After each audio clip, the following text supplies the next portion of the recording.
Check, 1, 2.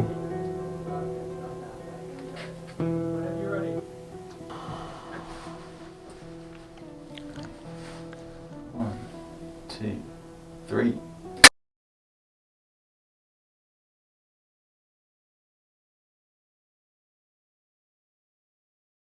Welcome to Pièce de Résistance, a show about the geopolitical stakes of a world in turmoil. In early January, Pièce de Résistance predicted that 2026 would be the most consequential year in decades for the global order. As we close in on this second month of the year, our prediction still stands. And as events continue to unfold in dramatic ways, from the Western Hemisphere to Europe to the Middle East, and the news cycle scrambles to keep up, it is easy to lose sight of important matters near our shores and close to our hearts. So today, I've stepped out of the geopolitical bunker to step into the technological bunker as I welcome a serial entrepreneur, a visionary tech leader, an Africa expert, and a former Prime Minister of the Republic of Haiti, Laurent Lamothe. Laurent, welcome to Pièce de Résistance. Thank you. Thank you very much, Ted, for having me. Thank you. I know you haven't given an interview in about 4 years, so we're truly honored that you would afford us this first in a long time. I want to talk a little bit about history before we move about to contemporary and future projections. Haiti's slave revolt and independence in 1804 from French colonial rule signaled the end of a world. In freeing itself from brutal oppression, Haiti became an example for many other nations from South America to Africa and even European nations like Greece pursuing self-determination. Yet most people know little about Haiti other than through distressing headlines. It feels today that we're also at the end of a world, and where the contemporary global system of governance is cracking and a new world has yet to emerge from the ashes of the old one. So why is Haiti's story so important to understand what is going on now? And can you speak a little to the country's universal contribution to humanity? Well, that's an excellent question, Stan, and I'm so proud and happy to be on this show, on Pièce de Résistance. It's a great honor for me. Thank you for having me. Haiti has contributed greatly to the world. Haiti was the first Black nation in the world. We gained our independence when 500,000 slaves fought against 10,000 French army soldiers that were, occupying Haiti and imposing a very strict slavery system. And we rebelled against that. We fought against that. We broke the chains. We opened, freedom. We were the first country to bring freedom into likewise countries. So this was the example that was set, and this is where we started. Now, having said that, we paid a hefty price for that, and we started first. After the independence, the country was ostracized. The country was isolated for over 60 years. Then we had to pay for that independence. We had a price that's equivalent to over $20 billion US. That was the price in a country that was fighting for freedom and to basically make ends meet. Over 95% of whatever income we had from at the time from coffee crops and the small agriculture that we were producing, because we were a very successful country, that was gone to repay the debt. And that lasted over 90 years. So we started off great, but then they put in the bricks very quickly into this, for this not to mushroom and for this not to spread around other Black nations. So that was our contribution to humanity, which was breaking the chains of slavery. And we Haitians are very proud of that till this day, but we have to be honest with ourselves. We paid a very hefty price until today. So Haiti, for many countries, was the example to follow. But for many big countries and big powers, we were the example to not follow. We were the example to avoid. And everything was put in place for this to be avoided at all costs. Thank you for this lesson. What compelled you? I mean, you were prime minister for almost 3 years in the immediate aftermath of the earthquake, 2010 earthquake, after a very successful entrepreneurial trajectory in the tech sector in Africa. We'll speak about Africa in a little bit, but I wanted to know what compelled you to leave a very financially rewarding career to dedicate yourself and serve your country. Well, it happened.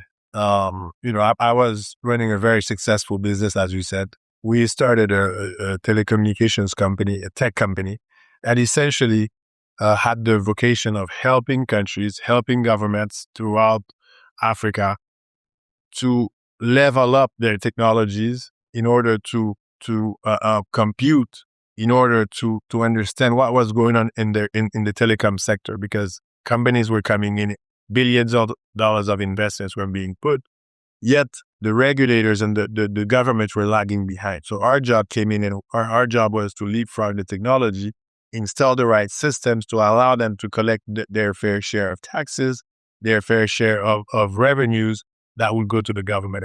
And throughout the years, we raised over $6 billion.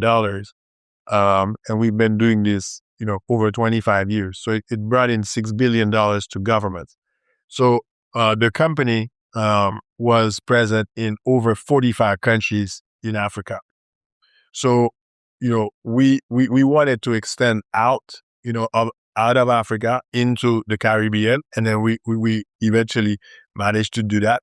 We were in 4 Caribbean countries. So we were total 49 countries. And I was, the founder, the co-founder and CEO of the company for, up to the time from 1998 till 2010, when, I was sitting and I saw the earthquake of Haiti. I was, we were in a very good position financially going in. And then the earthquake happened. I was in Miami, with some friends, and we were watching the devastation of the earthquake. How shattered the country was. People crying. It was complete, Armageddon and disaster. So, at the time, I felt that I needed to do something to help. So we did a few fundraisers and everything, but, it didn't feel like, I was doing enough. So I decided, when Martelli decided to go for the election, I decided to support him, with everything that we had. So we helped him quite significantly be elected president. And, I wanted to help. I felt that I had, worked hard enough, built a strong company, and I felt that it was time to give back some of the knowledge that I learned and manage, the country, because, the prime minister is like the CEO of the country, and give back to be able to bring Haiti to another level.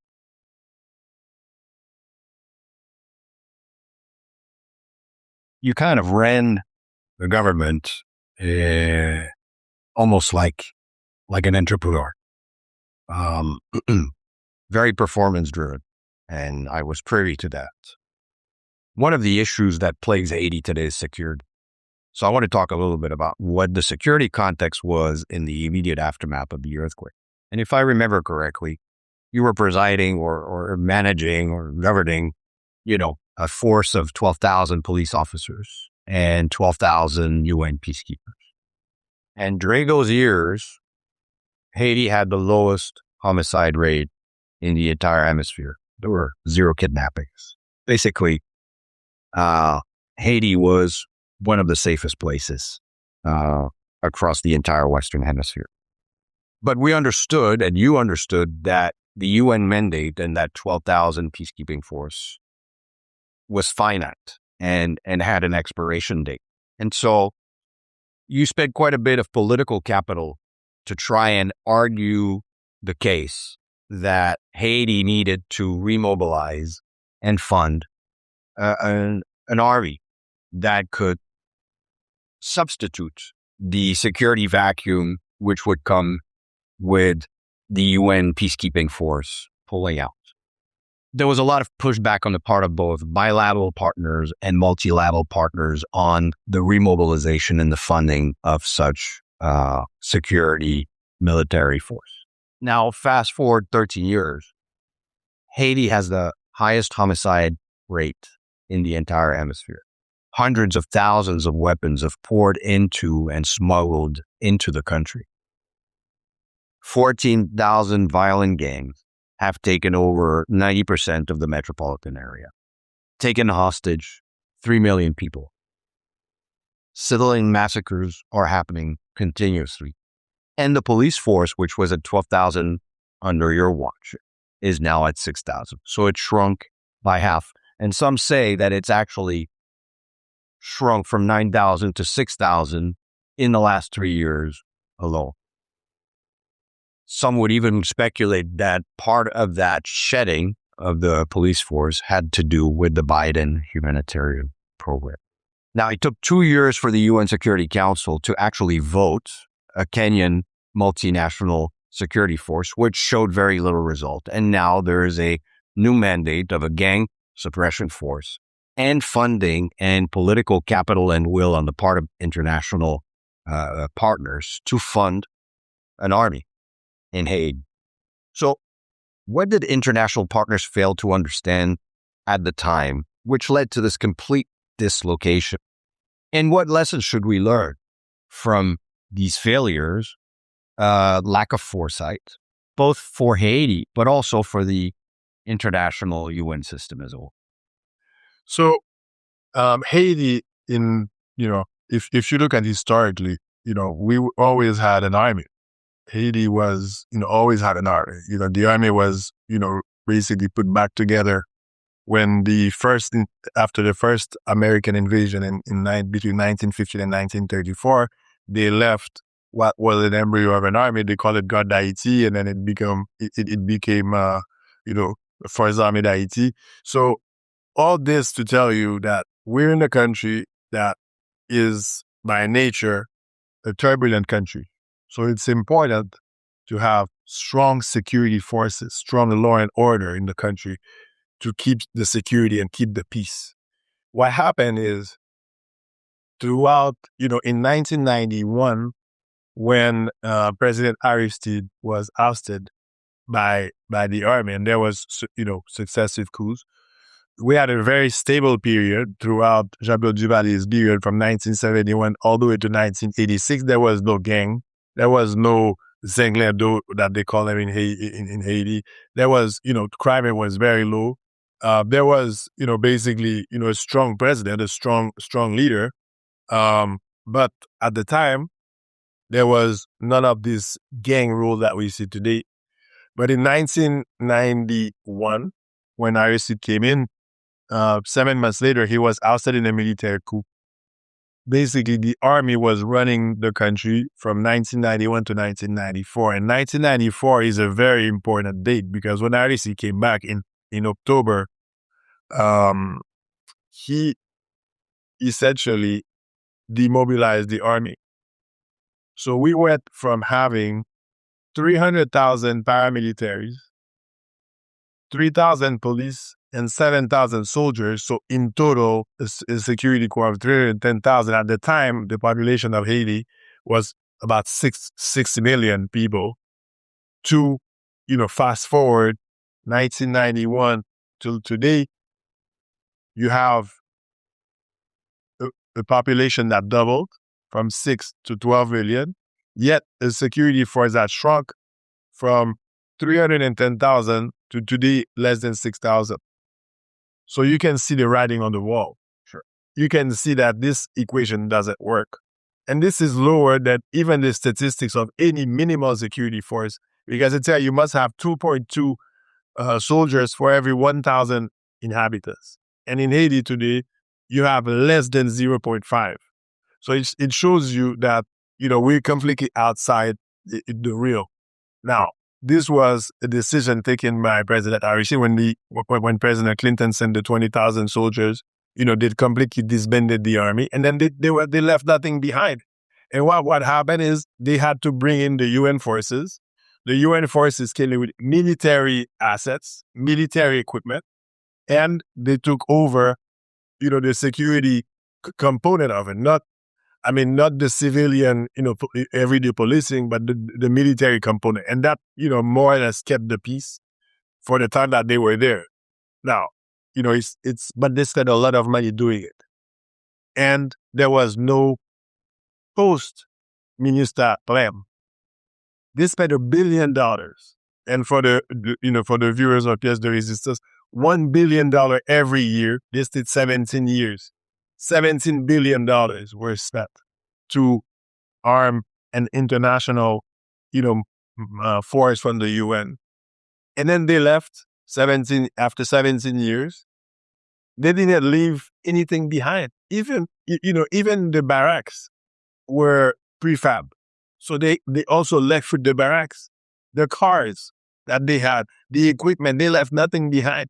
So when they left, the military component was gone, and then there was absolutely no military. They didn't train the Haitian military to take over. So there was a complete vacuum of security forces. And then 3 years, and it took the gangs, it didn't take the gangs 5 years to show their face and start, and now this coupled with Haitian politicians that wanted to use the gangs in their advantage. They used the gangs to disrupt President Jovenel Moise's government. They used the gangs to, basically handicap him, hamstring him, and even topple him. And at the end of the day, Jovenel was out, and then the gangs themselves took over. And that's what we're living today. We're living in a gang rule. And it's totally unacceptable in any society, any country, where we have over 90%, like you said, of the capital that's occupied by gangs. And, you have several of the large provinces occupied by gangs. We're the only country in the world where this is true today. And how many attacks have there been against the gangs? How many, operations have they get, for the past 4 years? Recently they've started. But, the gangs were just having it, fairly easy.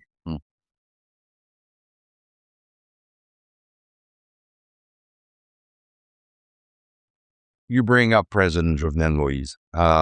It's been almost 5 years since President Moise was brutally assassinated in his home. The country has since completely dislocated, as you said, and entered the worst period in its contemporary history. You, more than anyone at the time, have called for an independent investigation into this crime. So do you think we'll ever know the real story behind the assassination? And can the country really move forward and move on, overcome this dark chapter without some sort of closure? Well, the closure I call for it is going to come from an international tribunal, neutral tribunal, to take this case like they did with Rafik Hariri in Lebanon when he was assassinated with a bomb. And this has to happen sooner rather than later to bring, closure. Because what happened with President Jovenel was that he was fighting a great battle against oligarchs, special interest, people with a very large amount of contracts. We're talking about hundreds of millions of dollars were at play. And Jovenel, he probably did not understand that he was opening so many fronts against so many powerful people, both local and international, that he created a critical mass of people that tried everything to oust him. First of all, they started a character assassination campaign on him. Even before he was elected, they said that he was doing money laundering. That was before he was elected. When he got elected, they started, to say that he was a dictator, that he was, all types of ills in the world, that he was a bad leader, that he was ugly. Some people said, some of his critics said that he was ugly. They never allowed President Jovenel, because of his upbringing, because they considered that he was from from far off into Haiti, from the peasantry. They never accepted him as Haiti's leader, and he paid a heavy price. Myself, when Jovenel was assassinated, and when I saw the injustice that was carried and nothing was happening, I decided to use my platform to go internationally and start a campaign and I even started a hashtag Justice for Jovenel to identify those responsible, the culprits, the people that were behind this, people that I felt that that story needed to be told, that something needed to happen, and that it needed a voice. So, I went on an international media tour. I did over 50 interviews, with all types of media to call for international tribunal and an investigation. And I paid a very heavy price for that myself. I paid an extremely heavy price for having done so. I lost a lot of friends. The government at the time, which was the Ariel Henry, de facto government, or that wasn't an elected government, they were holding power supposedly to organize elections, and they stayed 3 years and never organized not anything. There was nothing organized except just try to stay in power. And that government, because I was, on all the media and I was essentially the voice asking for justice, they felt threatened because, in the investigation, there was a link between the phone call from one of the assassins of Jovenel calling from Jovenel's house to this Ariel Henry, the former prime minister. So when I was asking for justice, he felt threatened. He felt that this was coming towards him. So he needed a way to get rid of those voices and to silence those voices. And he so I paid a heavy price for having started the campaign on justice for Jovenel.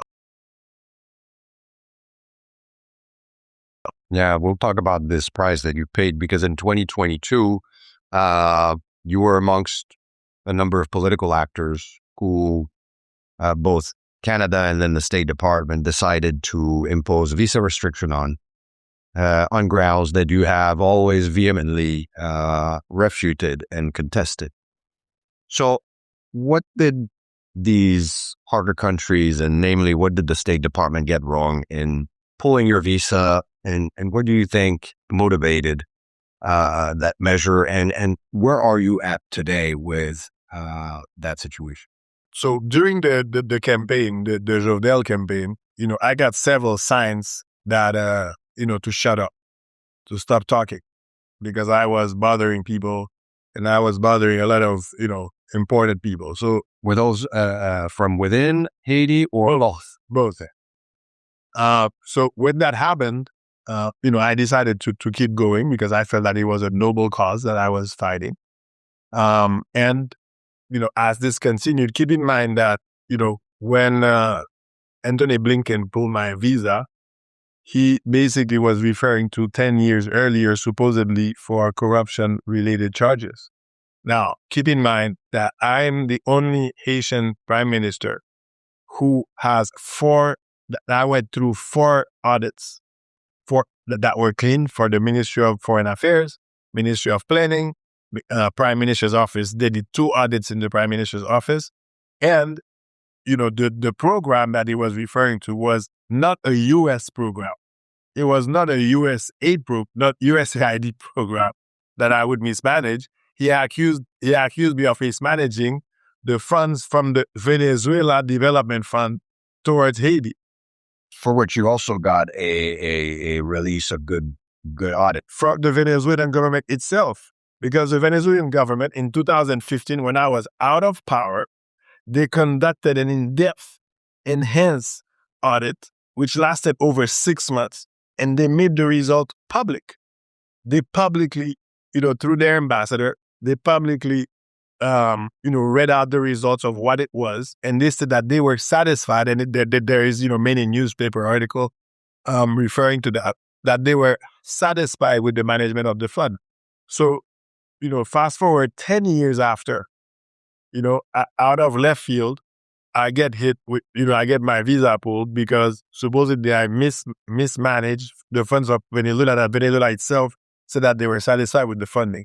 So, they had to find a justification. They had to find an excuse. But all of this was tied to trying to help the fledgling prime minister, which was Mr. Henry at the time. It was all about shoring him up. He was very much supported by Anthony Blinken at the time and Brian Nichols. They were adamant at keeping him in power. For what reason, nobody knows. And then they decided to attack not only me, but a series of people. But I will only talk about my case today because, I think it's a great injustice. And trying to use, fake news, false information, disinformation, because I lived in the States, during the COVID years. I was there for 3 years. And the way it happened, I haven't spoken about it too much. I was living for 3 consecutive years. And then I was invited to a conference to speak in a very large conference in Egypt. And I left, it was on the Thursday. I landed there on the Friday. And then as I land, I get a call from my office saying, do you want to make a statement for the Miami Herald, for Reuters, etc.? I'm like, what? For what? And they tell me that I learned that in the news that that Anthony Blinken at the time, he pulled my visa. I cannot return in the United States where my kids are living, where I went to school. I went to Barry University.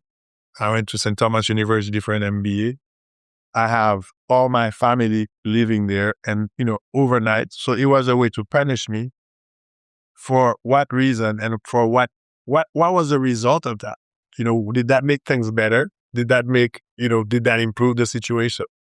Because there are no OFAC sanctions against you. No, there is outferences or no direct condemnation. It was really just a visa restriction. It's called the 7031C. So it's a visa measure. And actually it's a measure that only restricts your visa, not being able to return to the United States. And it can only be put when you're outside of the United States as well. So basically I was there for 3 years, operating, normally without any issues.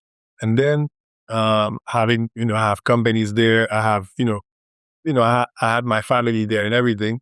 So when they did it in a way to, and when I found out what was going on, they told me that they wanted to do, the people that I asked to look into it, they did. And then the feedback to them was that they were doing a political favor to the de facto government at the time that they were supporting 100%. So they were doing a political favor to, I guess, to rid some voices that was a nuisance to them. Politically motivated. 100%. Where are you at with this right now?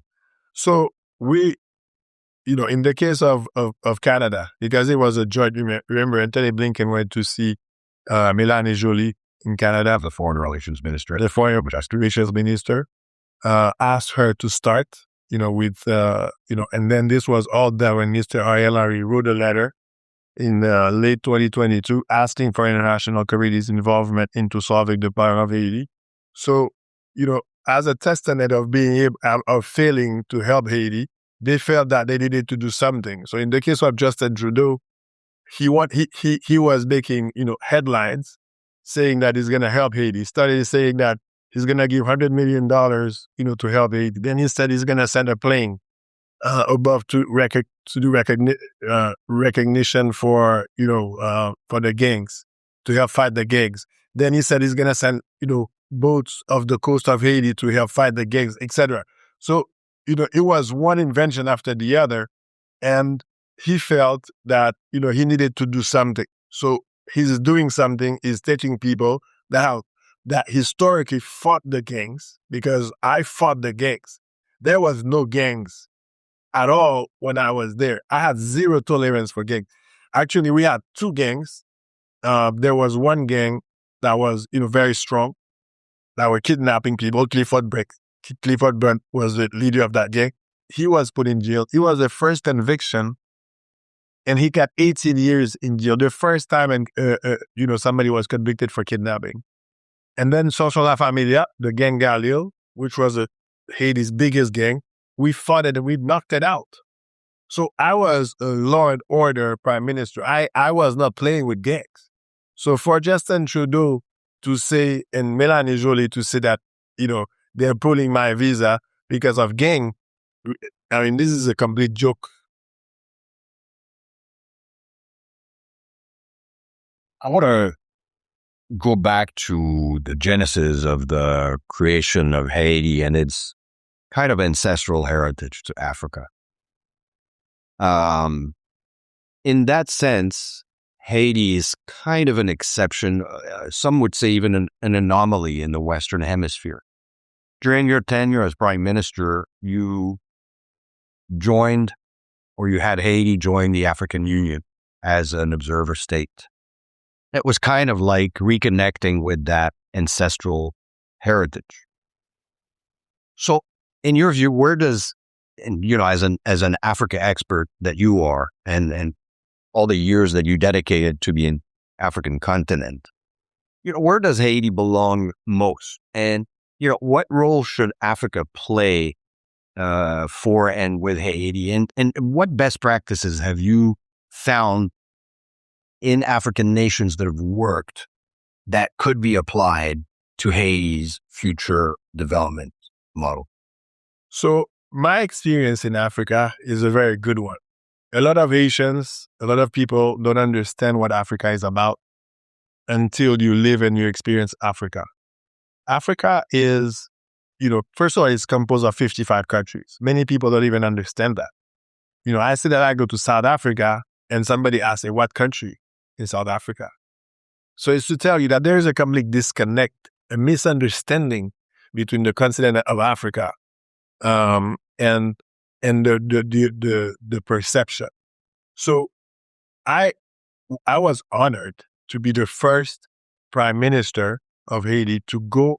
I was the guest of honor of the African Commission. I did a speech in front of all the African presidents at the African Union in Addis Ababa in late 2014, before I was asked to resign. I spoke about the necessity to connect Africa to Haiti, to connect Pétionville to Cotonou, to connect Cap Haitian to Cape Town. That's what I wanted to do. I wanted to integrate Haiti as a full-fledged member of the African Union. We were an observer. They accepted the observer status. So I was doing a continental-wide campaign to bring Africa as a full-fledged member of the African Union. Why? Because Haiti is Africa in the Caribbean. And it's normal that you partner with 55 countries on the block. That strengthens your voting bloc. That strengthens your area of cooperation. It strengthens your trade. It makes, we become part of a much broader market. And at the same time, politically, it reinforces you, right? And then you can have trade partnerships. You can have public-private partnerships with African companies. So that was the goal. That was the intent. It was to bring Haiti, that was, where we came from in the 1700s. We came from Africa. If you go to Benin today, there's a whole square dedicated to Toussaint Louverture. The culture that we have, the people. When you go to Haiti, you look at the culture. When you look at the tradition, when you look at the country itself, there is very little difference if you like driving in Delma or when you go to Lomé in Togo. It looks very similar, right? So I wanted to look to Africa and come home.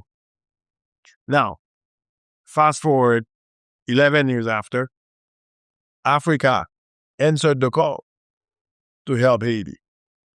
It's unfortunate that we did it in that condition, but it's a fact. They answered the call. They sent those Kenyan troops that were, to me, the results were not what was expected. It was, to be honest, it was a failure.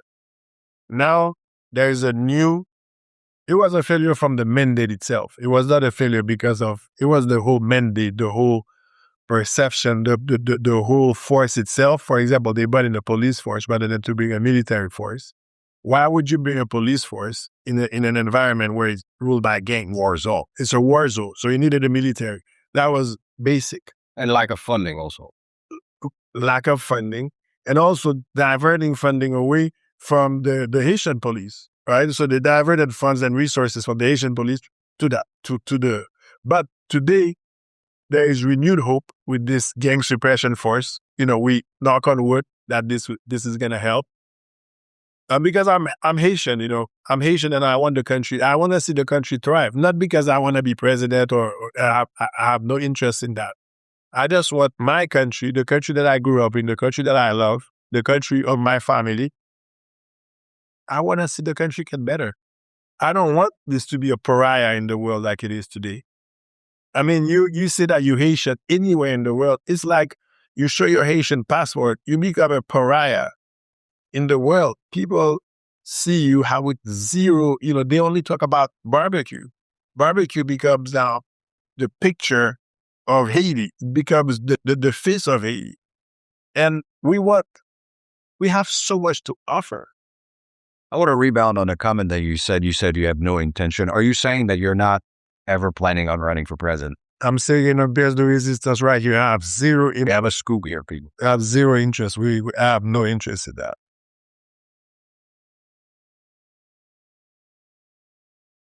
All right, let's talk a little bit about the state of Haiti's development. There are 250 megawatts installed of energy for 12 million people. The last figures that I found spoke of about 35% of the national electrification rate, up from 27% in the 80s, and the highest kilowatt hour in the entire hemisphere. It's safe to say that Haiti has never really entered into the industrial age. Now, you're a tech-savvy man. There are 10.5 million cell phones, and about 5 million of those, so about 86 to 90% of the population has a mobile phone.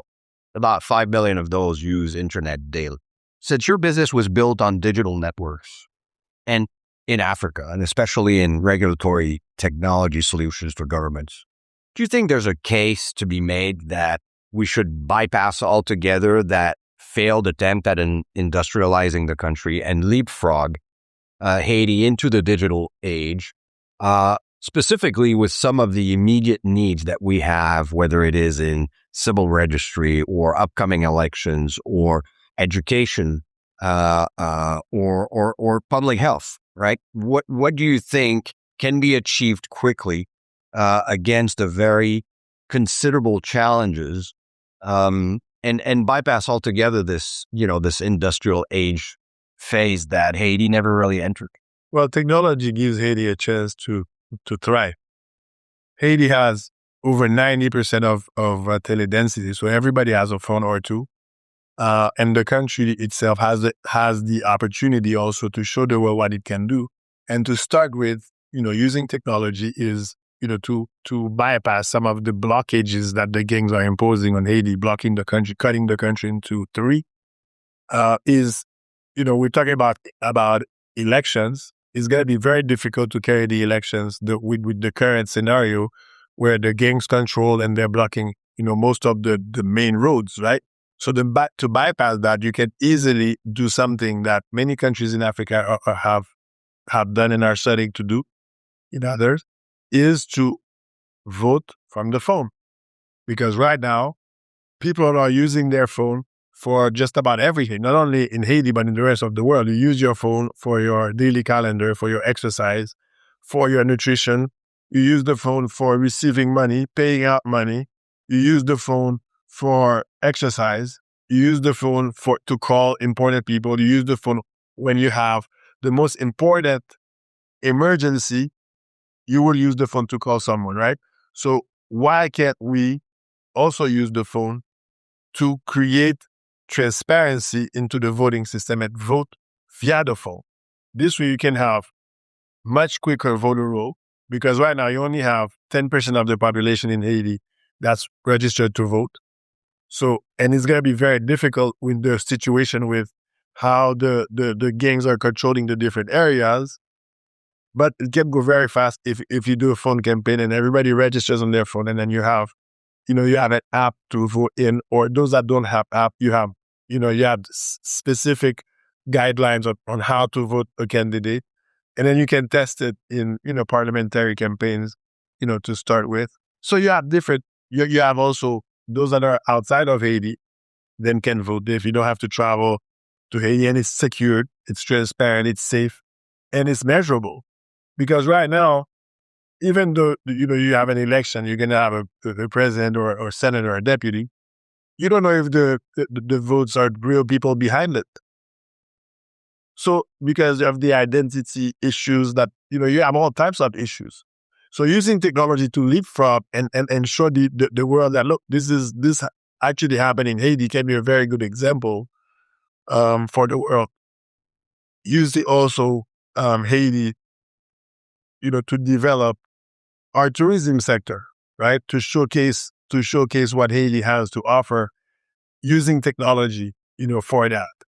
There is hundreds of examples that I could give you, but first it starts with security, because if you cannot be safe to walk on the street, to go from outside your house to your neighbor, if you're scared that you're going to be killed or kidnapped, then nothing can happen. So this is why the security aspect of it, there should be zero tolerance on gangs. There should be zero tolerance on the mafia networks that are controlling and that are benefiting from this whole gang scenario. And, to give the country a chance to move forward. Because we showed, look, I was there 2.5 years. 2.5 years, we showed that we could restore security. We were the second safest country in the Americas. In just 2.5 years. 2.5 years, we started rebuilding the country from ashes. We removed almost everybody that was living in tents, displaced people. We did that. So if you have it, if there is a will, there is a way. And if you want to get things done, then you need to have the political will to make it happen.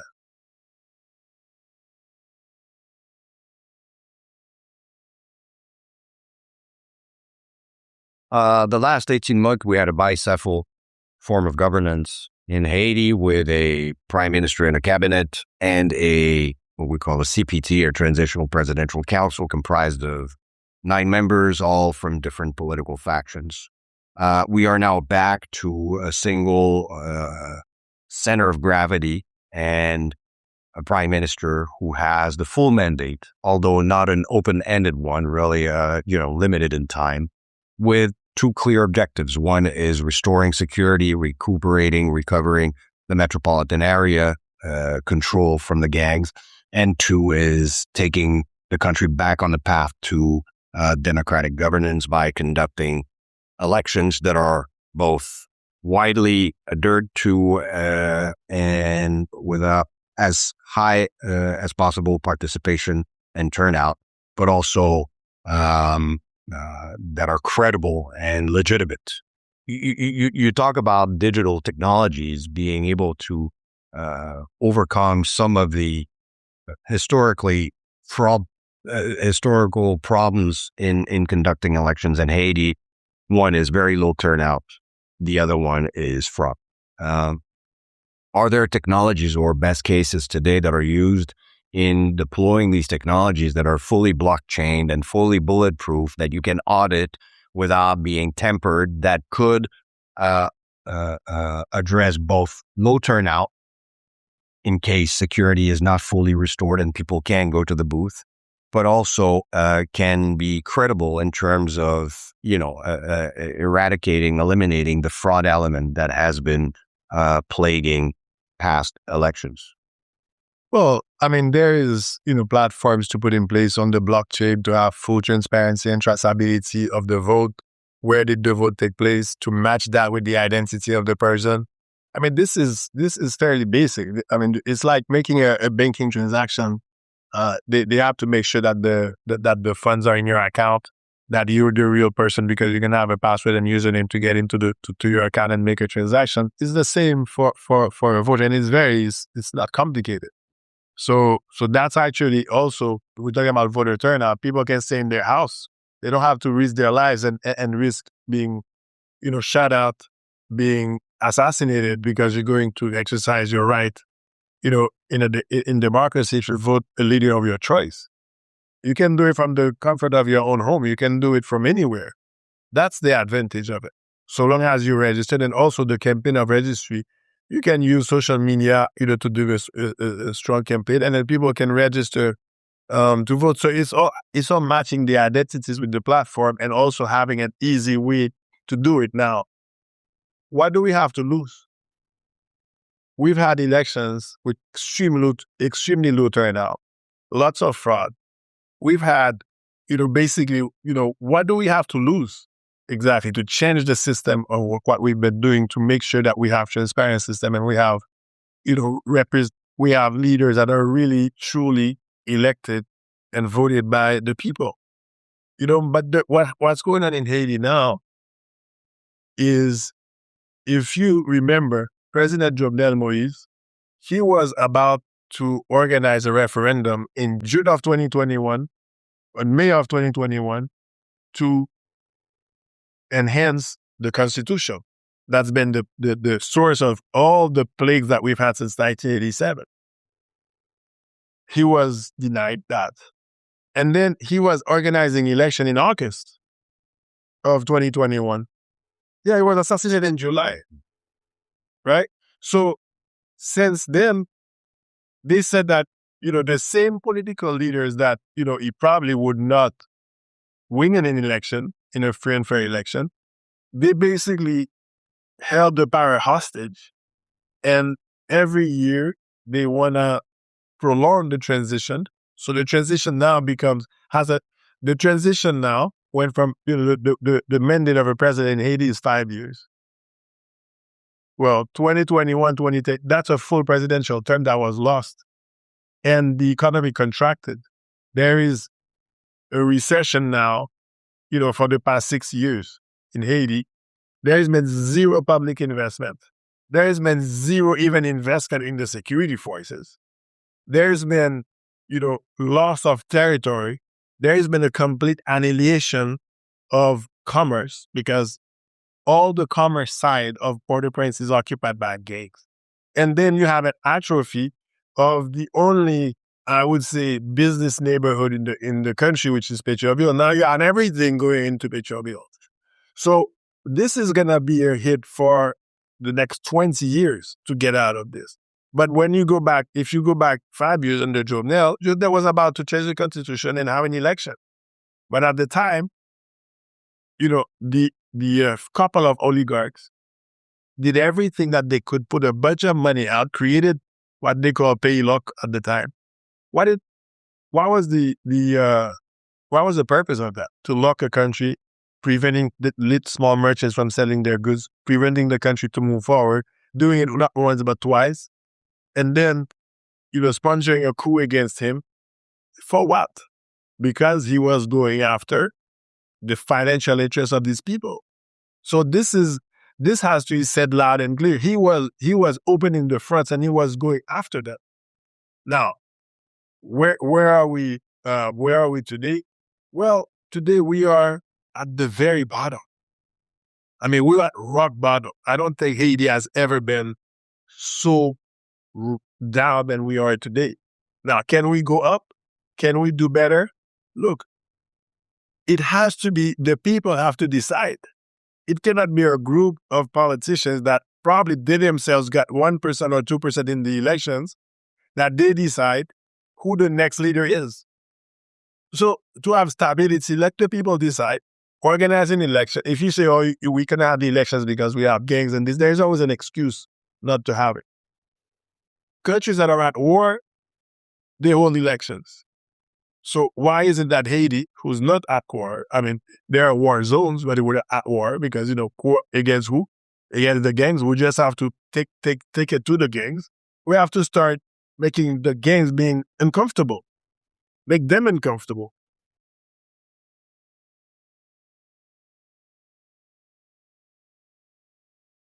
It seems the Prime Minister, Didier Fils-Aimé, who has today the full backing of the international community to conduct this very complex mandate, has his work cut out for himself.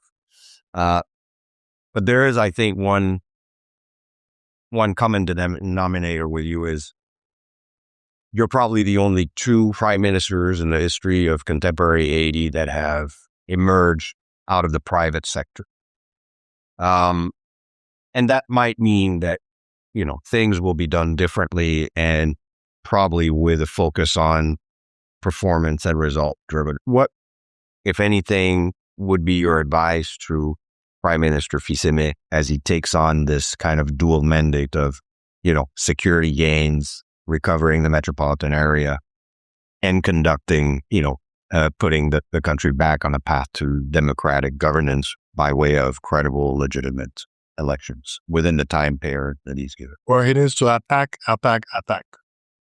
Keep the gangs uncomfortable. Attack them every single day of the week. Use every resource that he has to get rid of those elements. And also, it's not only the gang holding the guns, but also, the whole apparatus, because they're supported. If you look at, there's a bunch of, police officers also involved in that. So you really have to clean house. Now, Didier Fils-Aimé is from the private sector, as you well said. He has a lot to lose because he's a very successful entrepreneur. He was also in technology. He had an internet company that he sold. So he was a very successful entrepreneur. So he has a lot at stake in this whole, in the country's battle to get rid of, to restore security. So it's taking it to the gate. That's one. And then second of all, don't make the same mistakes. Look at what happened in the recent past. Don't make the same mistakes. He has milestones. The milestones are clear. Having elections is one. Getting rid of the gangs is two. Those are his two milestones. Once he meets those two milestones, he will keep the support of the international community, especially the United States. That's heavily supporting him, and he will succeed in the mission. I feel that he has the right fiber, to do well. But he needs to stay focused. He needs to ensure that those milestones are worked on every day in order to get to the goal, which is turning over the power to an elected president when the time comes. If you look at what happened with the 9-member CPT, it was a disaster waiting to happen. I mean, you take 9 different political groupings that have interest into staying in power, prolonging their privileges, and then you put them together in one council, and then the first thing they do, they start fighting each other. And then they put a rotating presidency, so every 6 months, somebody's president. They have all types of benefits, all types of privileges, all types of funds coming into them. So they completely lost sight of what their mission was, which is organize elections and fight the gangs. Rather, they supported the structure that was there just to make sure that they could stay longer. And that's what should be avoided this time. It's not a question of staying longer. It's a question of, putting the gangs on defense, attacking them every single day with the resources that are there now. Because right now you have the police force, you have a very capable police chief, you have a very capable prime minister, you have a very capable secretary of state for public safety. You have big, capable, big, competent people to do the job. So now they have to get on with the job, do less politicking and more action. That's one. And then last but not least is to put together, an effort of neutrality to show that this election is the people organizing it. They're not going to try to skew one way or the other to bring trust in them to carry out a vote that's going to be free and fair. Just bring the trust. And in order to do that, the different key ministries in the country, that's how I would have done it, has to stay neutral. Because if you give for example, one key ministry to a political party who's going to run election, he's going to try to use that ministry to create an unfair advantage when election time comes, whether it's from, money, financing aspect, whether it's from using the ministry, to skew the system to fraud and things like that. So they need to be very careful about that and stay neutral, talk to everyone, and ensure that we can close the chapter of transition and open a new chapter with elected officials, because we're the only country in the world that since 2016, there has not been one election in the country. There's been 0 elected official since the death of President Jovenel Moise, and that has to stop. Last, I want to talk about 2 constituents. First of all, it always amazes me to see, against very complex circumstances, how Haitians, when they leave their country, whether it be for political or economic circumstances, thrive, and how successful Haitians can be abroad, whether it's in the artistic realm, whether it's in the academic realm, whether it's in the business realm, or in the scientific realm. All you see are examples of driven, honest, performing Haitians abroad. 2 parts to my comment and question.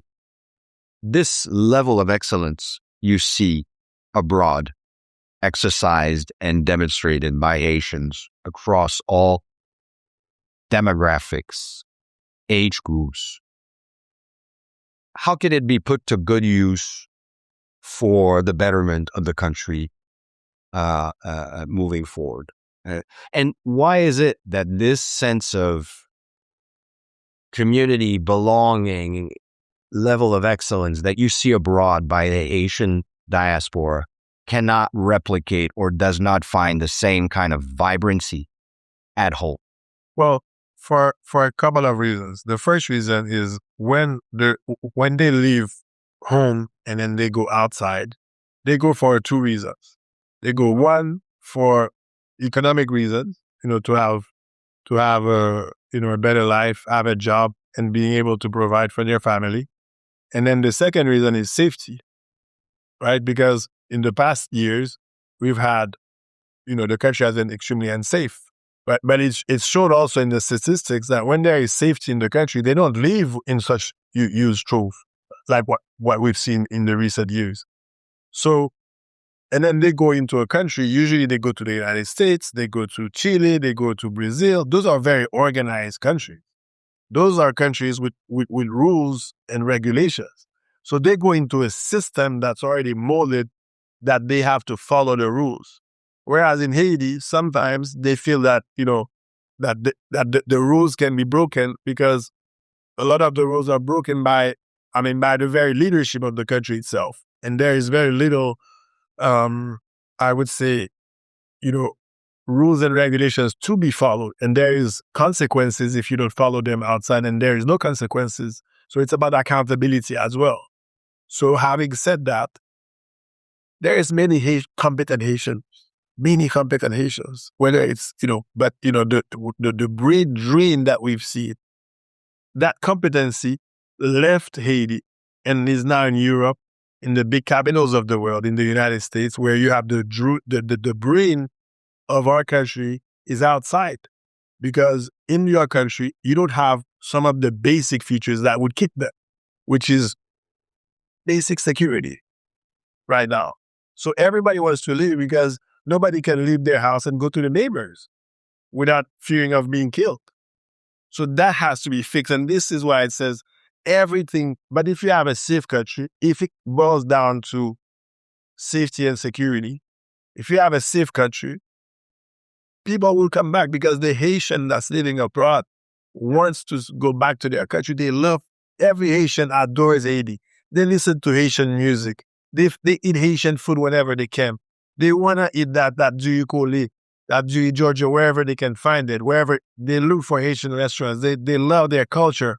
They're looking for where's the next carrière, or T-Vice. I'm not going to, T-Vice is my band. So T-Vice, where's the next T-Vice band for them to go? So they're attached to their homeland, their country. Now the country needs to give something back, which is security and a basic place where they can, raise their children and have a happy family and provide for the basic needs of the population. Water, shelter. There is, we're lacking that. I want to send my mad love to Ray and Roberto from T-Vice, who continue to, inspire Haitians across the world with their music, and all the other Haitian artists.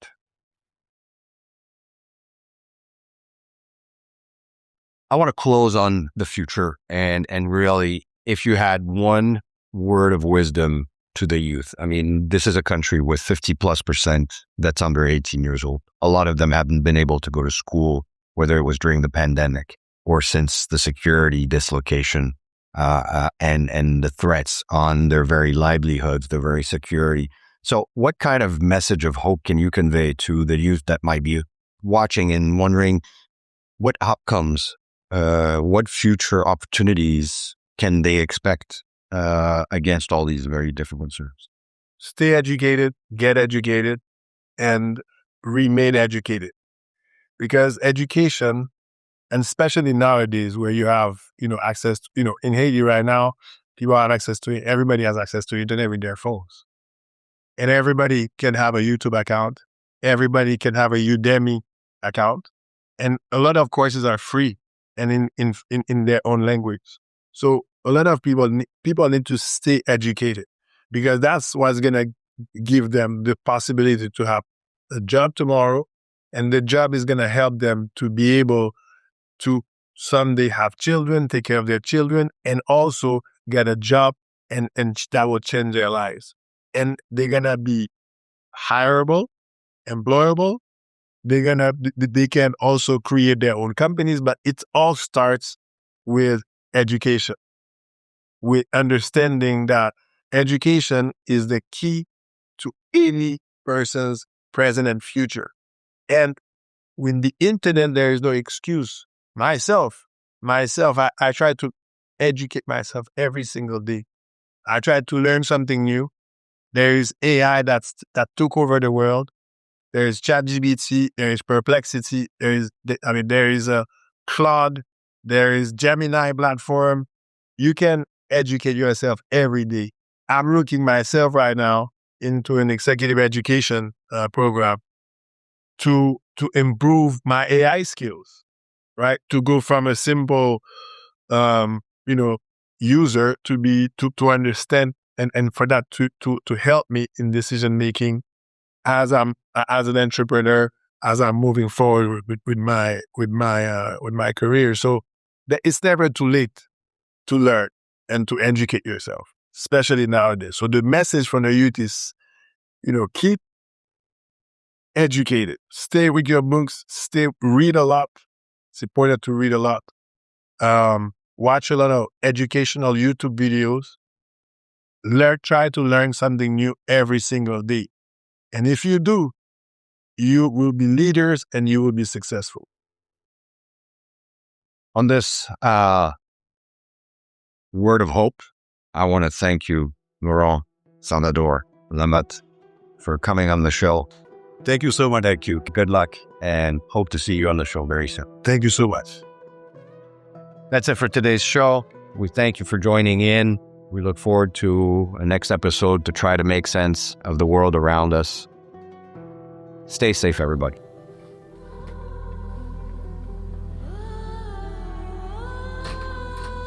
Great, thanks, Phil.